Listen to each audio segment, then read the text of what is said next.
All right, so as we keep plunking away through the chapter here, same dude, different hat today. You know how I said wear your retailer hat? I'm actually impressed with how the book laid this out, because now for this section, when we sell, I want you to have a wholesaler hat on. So remember the process: wholesaler sells to the retailer, retailer sells to the customer. Yesterday we had our retailer hat on, how we purchased from the wholesaler. Today we're going to have our wholesaler hat on and how we sell to what we did yesterday. So it's the same $3,800. It's the same $300 defective stuff. It's just that we're going to have our wholesaler hat on today.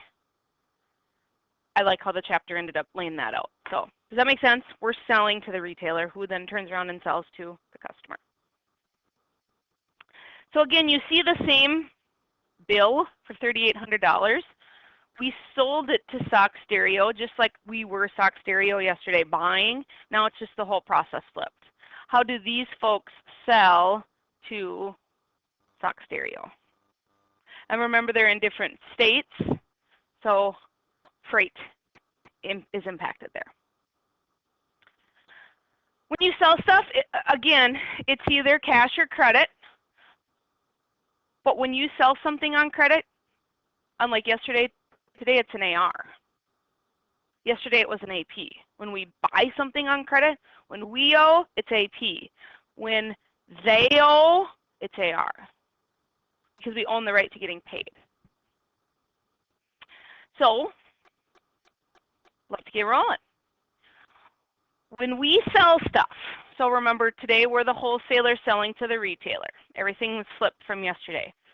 When you sell stuff, 2 entries.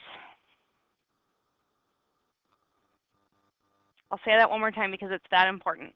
When you sell stuff, merchandise, inventory, whatever word you want to use there, stuff, it's 2 entries. The first entry is for the sale. The second entry is for COGS. Let's break that down a little bit more. When I sell something, sales revenue goes up. Woohoo, money in, right? How is the money in? I either get cash that goes up or AR that goes up. So lesson learned here, we're going to get an asset. And as a result, that asset brought us revenue, so sales revenue. Stop. Did something leave our business when we sold stuff? Stuff. Inventory. Inventory goes down. And cost of goods sold occur.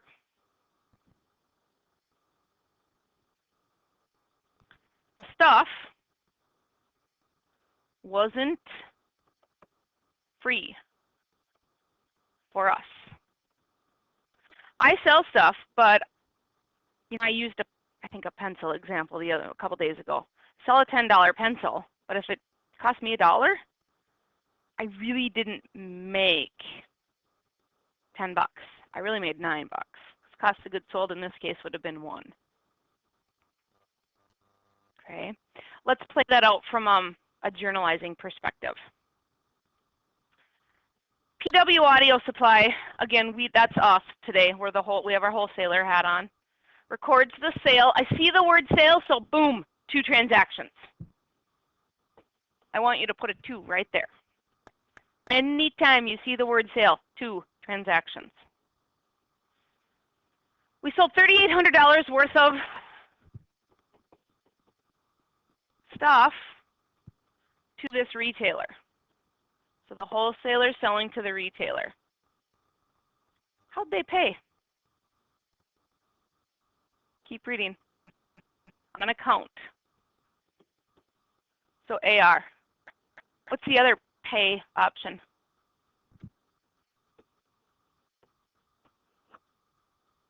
As follows. Assume the merchandise cost, so cost of goods sold, $2,400. So the first transaction that we do is the sale. Let's record the sale. AR went up because they owe us They, meaning Sock Stereo, owes us $3,800.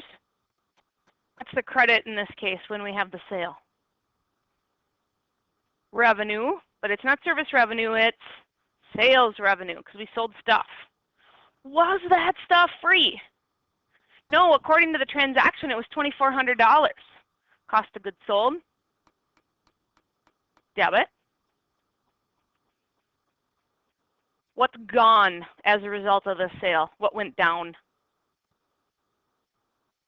What went down? What do we no longer have sitting on our shelves? Inventory. You might be wondering, who does COGS belong to? You know, everyone is either an asset liability or owner's equity or sales or expense, right? So who do you think COGS belongs to? I'll ask you this. Do you think it shows up on the balance sheet or income statement?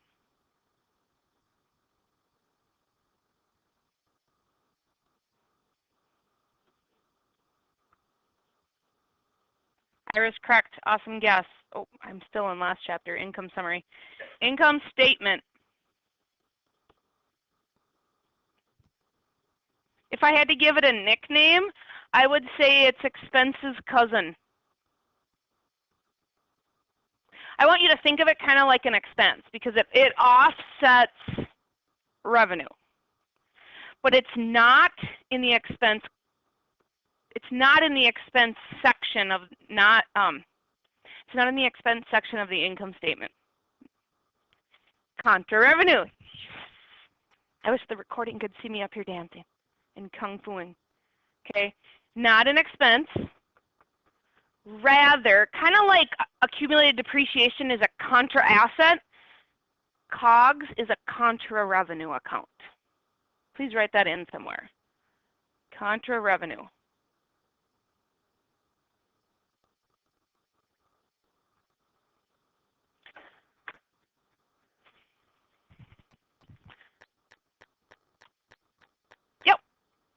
I want to go back to the slide. It was one of the first things that I did with you. Remember this slide? This is your basic income statement. Sales minus expenses equal. But then remember, we're complicating things or giving it more of a complex look. Sales minus COGS is actually gross profit. So this is that, we're going to learn more about this tomorrow, but this is the top section of the income statement. So cost of goods sold is a contra revenue account. It contradicts the money coming in. Yes.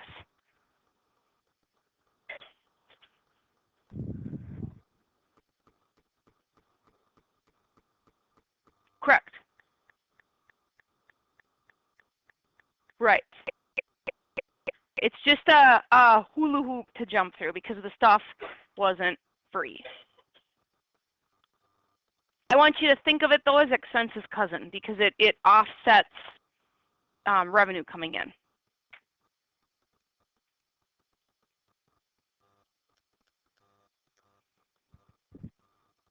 When you sell something, do you think they ever return it? Yesterday we're buying stuff that we didn't like. Today we're selling stuff that someone didn't like. So it's basically the flip version of purchases, returns, and allowances. Yesterday we were purchasing stuff. Today we're selling stuff. So when you sell stuff and they return it, it's called sales, returns, and allowances. Remember the difference. Return is stuff is back. Like everything is like wiped out, like it didn't happen. Allowances, we maybe let them keep the bad stuff, but offer some kind of credit. I don't like to use the word credit in accounting that way, but oh, there's a button missing on your shirt. Go ahead and keep it, but we'll give you a deal on it. I mentioned the tree skirt example. Okay. Sales returns and allowances are another contra revenue account. If you sell something, but then they return it, it's going to offset the value of your sale, the contra revenue account. So now we have two of those, don't we? They don't want to reduce sales because what that does is it obscures the importance of sales returns and allowances, and it distorts the overall look of sales. So they don't want to say, oh, we're going to take that sale away. If I sold 100 pencils in a day and one came back, I'm still going to say I sold 100 pencils. It's just that this contra revenue comes in. Oh, I guess one was returned. We're not going to say, today I sold 99 pencils. No, today I sold 100. And that's the end of the story. It's just contra revenue comes in and says one was returned. So I sold 100, but one came back. Instead of saying I sold 99 pencils. Does that make sense? What does this look like from a journalizing perspective? Remember how yesterday we had that $300 that we returned? Well, today we sold it to yesterday's retailer, and they returned $300, assuming those $300 worth of things cost 140 bucks. So what do you see here? Anytime there was a sale and then things were returned, that's also a wham bam, and I'll explain why. Sales returns and allowances, again, a contra revenue account became 300 bucks. And now AR goes down because that buyer doesn't have to pay us that much anymore. They sent $300 worth back. Remember, we're not going to say from a sales perspective that we sold now only $3,500. We sold $3,800 worth of stuff. It's just that 300 came back. We're not going to say we sold 3,500. No, we sold 3,800. It's a better sales story. It's just that this contra revenue, sales returns and allowances is going to offset that $3,800 sales story. Well, if stuff came back, inventory is going to show up again. The stuff came back. The circuit boards in this case physically are back in our building, so inventory went back up. Now, why do we see a difference here of the 140? Because now cost of goods sold went back down. Got the inventory back, but the stuff's not sold anymore. Cost of goods sold has to go down.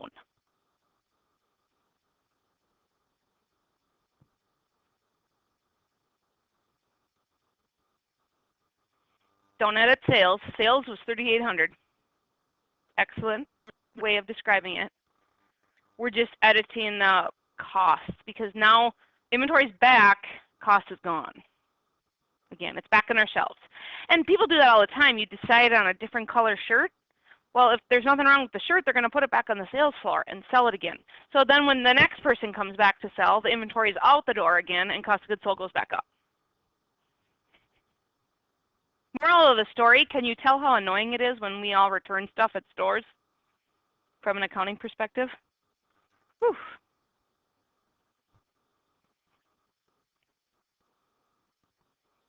Before, we're going to put this stuff back out on the sales floor. This is going back to sales floor. In the next one, they say, assume the return goods were defective. Something wrong with them. Are we going to put those back out on the sales floor? Probably not. They're giving a scrap value of 50 bucks. The stuff still came back though. You know, like AR doesn't owe us as much. They returned. But instead of it being $140 that now is back on the floor and cost of goods sold is wiped out, we're actually going to bring back $50 worth of stuff. Cost of goods sold becomes $50 as well. When they say scrap value, here's what I mean by that. Oftentimes big retailers, like I'll just use Target for an example. You go buy a TV, you get it home and it's junk, you're going to bring it back to Target, right? Can Target resell a junk TV? No, but within their corporate structure, sometimes they'll then send off their junk stuff to whoever, and they'll get like a little $50 deal on it. Like, oh, here, thanks for horsing around with this. We'll give you $50 to basically recoup your costs, and you can scrap that out at $50, $50 value. They do that a lot, especially on electronics. Do you see the difference here between this entry? We're going to put that stuff back out on the sales floor versus the scrap junk. We're going to just probably get a scrap value on and call it good, but won't resell it. Okay, like yesterday when we got deals if we paid early, sales discounts from an AR perspective versus yesterday it was an AP perspective. Encourage prompt payment. We are trying to liquidate. We want to get that AR into cash as soon as possible. Another contra revenue account, so number 3 on our list. COGS is a contra revenue account. Sales returns and allowances are a contra revenue account. And now we have what's called the sales discount as a contra revenue account. Remember yesterday how everything was masked in inventory? Remember that? Instead of masking it under sales, we are showing these 2 contra accounts. And remember there was a third too. COGS was a contra revenue account as well. They basically are offsetting revenue.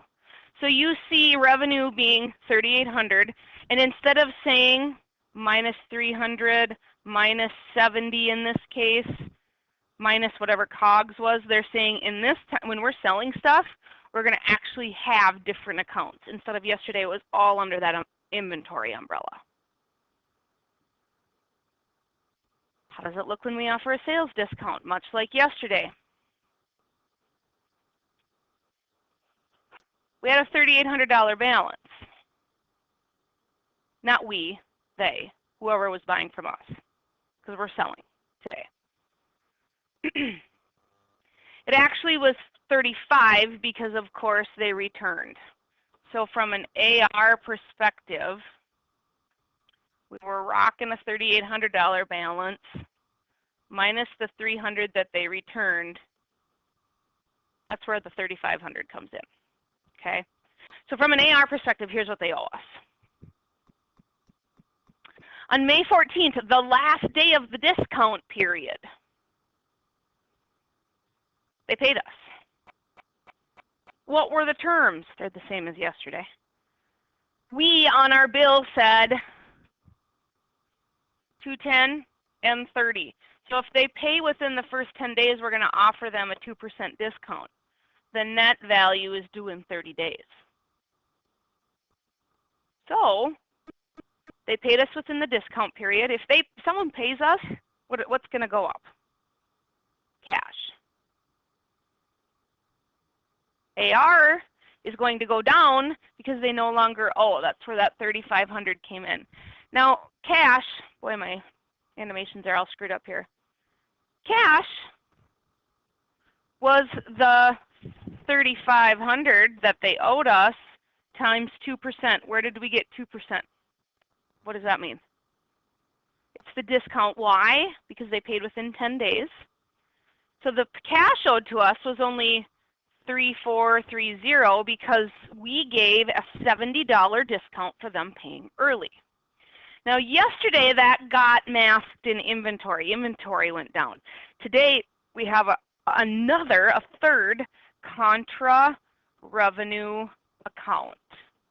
I almost like this version better because it's very clear that it's a different account. Yesterday it was all inventory up, inventory down.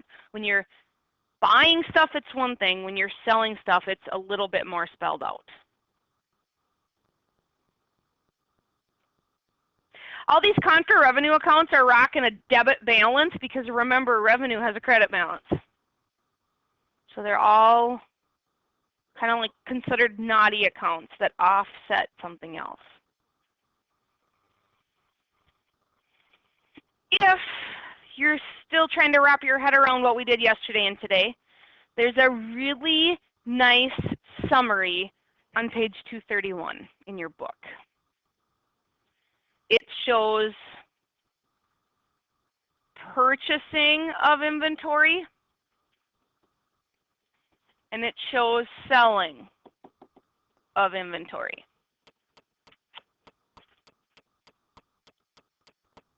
I'd say of the two, sales is a little bit more complicated because whenever we sell, how many entries do we have? 2. If they return, we're going to use the stuff again, 2. Inventory is masked up here. And remember, there was that big T account that we did yesterday that you'll want to reference. Tomorrow, I'm actually going to focus on 2 sections. This is just going to be more of like a vocab-based section, but we are going to do what's called the multi-step income statement. And then we'll wrap up the chapter tomorrow, which is pretty exciting. I do want to do that one exercise.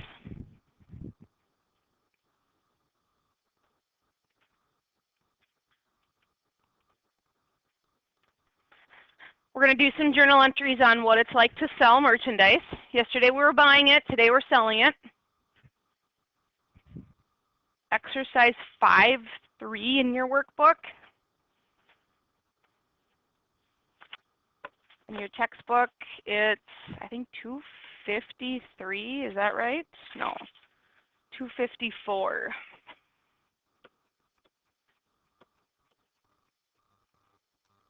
So everything we do here is selling.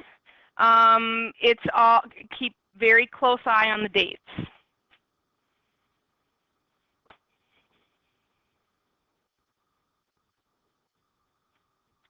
We have a lot more time today, which is good.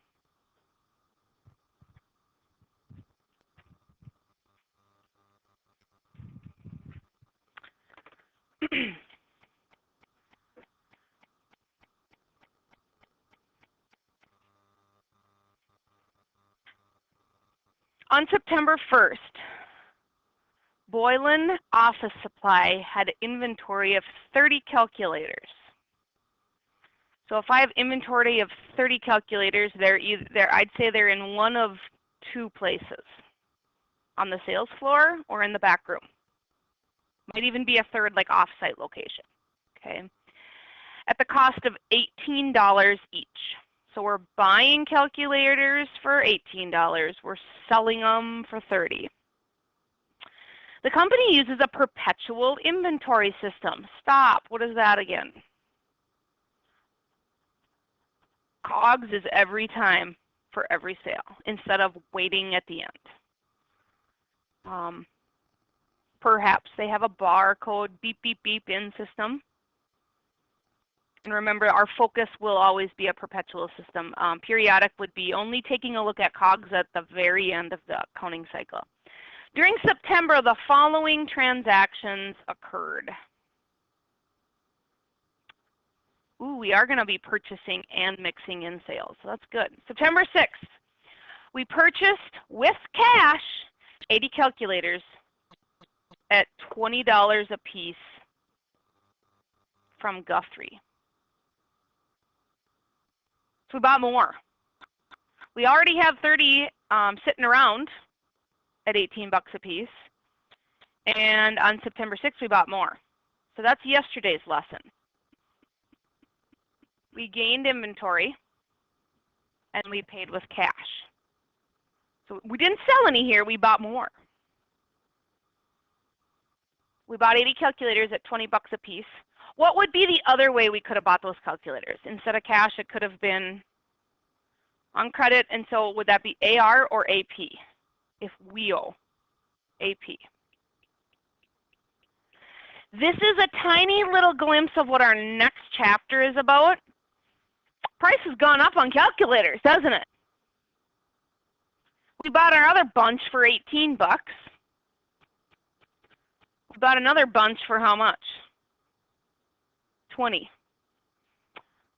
It's a fun chapter to teach. It's next chapter. We won't hit this till after Christmas, but it's teaching you about how you manage your inventory.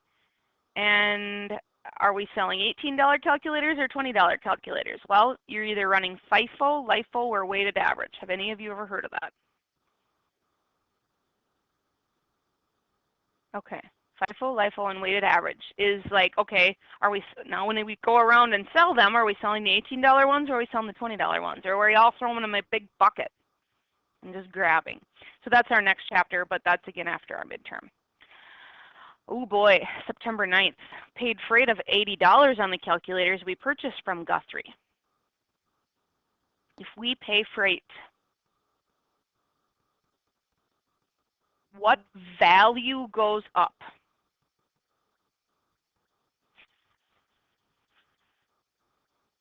The value of our inventory goes up by $80.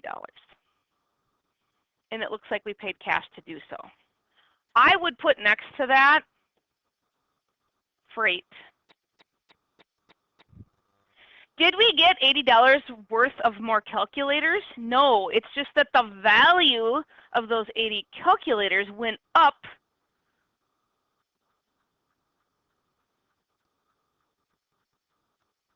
by 80 bucks. We're sitting there with $160 worth of calculators. Now we're going to add another 80 to it because we had to pay to get them here. It's not freight expense. It's not inventory expense. It's masked as just creating a higher value of those calculators. So who was FOB for? Free on board for who? The shipper. Would we have even had this transaction if it was FOB destination? No, because it would have been free for us. I had 3 online purchases last night that were FOB destination. So what does that mean? I made 3 online purchases last night and I didn't have to pay shipping. It was free shipping. So who owns that stuff that I bought last night online until it shows up at 309 West 10th Street? Technically, they own it. Technically, it's in their inventory until it arrives at my door. What's going on September 10th? Oh, Guthrie. We didn't like 3 of your calculators, whether they worked or not. Maybe I should keep reading. Return 3 calculators to Guthrie for a $63 credit, including freight, because they did not meet our specifications. So, even though they didn't meet our specifications, does that mean they could potentially resell them to someone else? Yeah. So when we return something we purchase, we no longer owe that money as much. Wait a minute. Where did that AP show up? Oh, they gave us credit. Okay. And we also reduced our inventory. I thought we paid with cash. They gave us a credit. So, well, it is like a negative accounts payable. We paid cash up here. But that's just like going to Target. Oh, we'll give you in-store credit. And they hand you a little gift card. So basically, this is like in-store credit. We're rocking a $63 gift card, basically. Right. We don't know the backstory. But you know, even if you pay cash sometimes at Target, if you don't hit their return deadline, they're going to give you in-store credit. They're going to hand you a gift card, aren't they? That's what I would compare this to. We paid cash initially, and maybe, like Ira said, we don't know the whole story there. But during the holiday season, it seems like they really tighten up their return policies more than ever. And that's what's happening here. So now with this Guthrie, we basically have a $63 credit. But what I don't like about that is it's a debit. It's not a credit. Like from a debit credit standpoint. So finally, we're going to sell something. Woo, I see the word sold. Hands down, 2 transactions. Sold, sold, sold, sale, sale, sale, 2 transactions. On September 12th, we sold 26 calculators that cost $21, including the freight, for $31 to Lee Bookstore. Terms and 30. Are we given a discount at all? Apparently not. Lee, owes us the net within 30 days. So let's read that again. Sold 26 calculators costing $21 for $31. 2 transactions, let's record the sale first.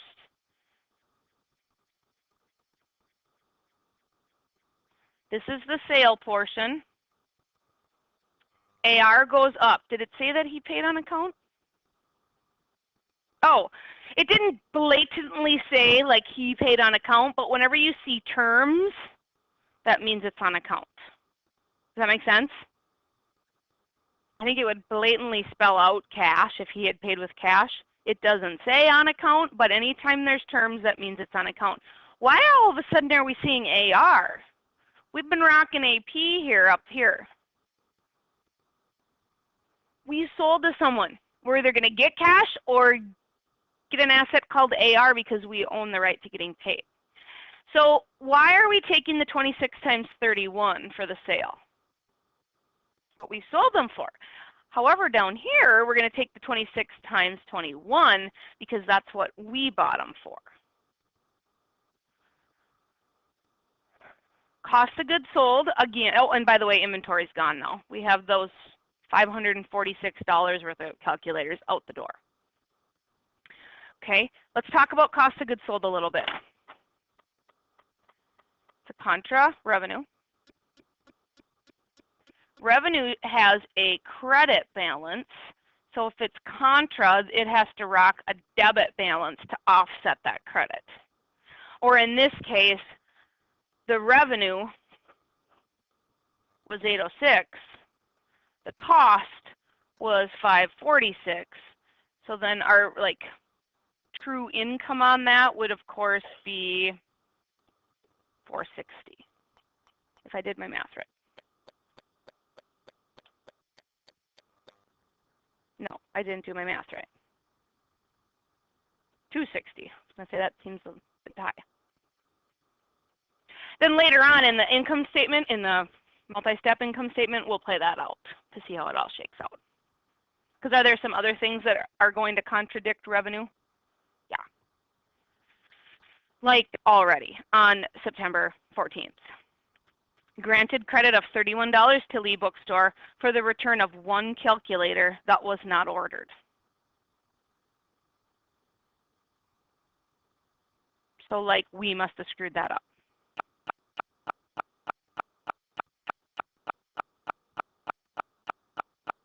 Another contra revenue account. So basically we must have forgot to send 1 calculator and he, hey, you owed me one more. You owed me one more. So contra revenue, we're going to have another $31 hit against that sale that we made of calculators. And then this Lee Bookstore doesn't owe us that 31 anymore because we gave him a credit on that.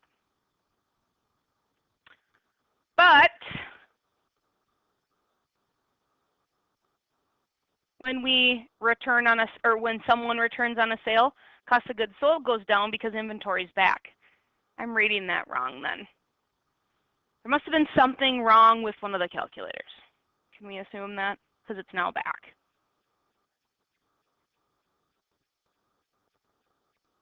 So we returned one of them. Okay, good. So 1 calculator is back. And then AR owes us less. To me, this itemized stuff is more work, but I can see it better versus up here, inventory. Are we getting it? Are we getting rid of it? Are we touching it? Are we not touching it? Inventory is masking 2 untouchable things. Freight in, paying freight, or discounts. We're down here. It's very easy to tell. September 20th, we sold another 30 calculators costing 21. We sold them for 32 each to Orr's Card Shop. Terms and 30. If I see terms, did they pay cash or did they charge it? Charged it. So sold calculators costing 21 for 31. Remember that sold tells me wham bam, 2 of them.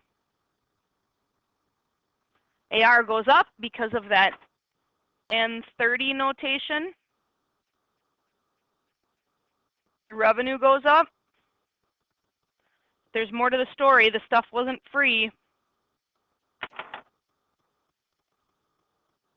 Cost of goods sold contra revenue offsets that credit with a debit. And inventory's out the door. In this case, 30 calculators.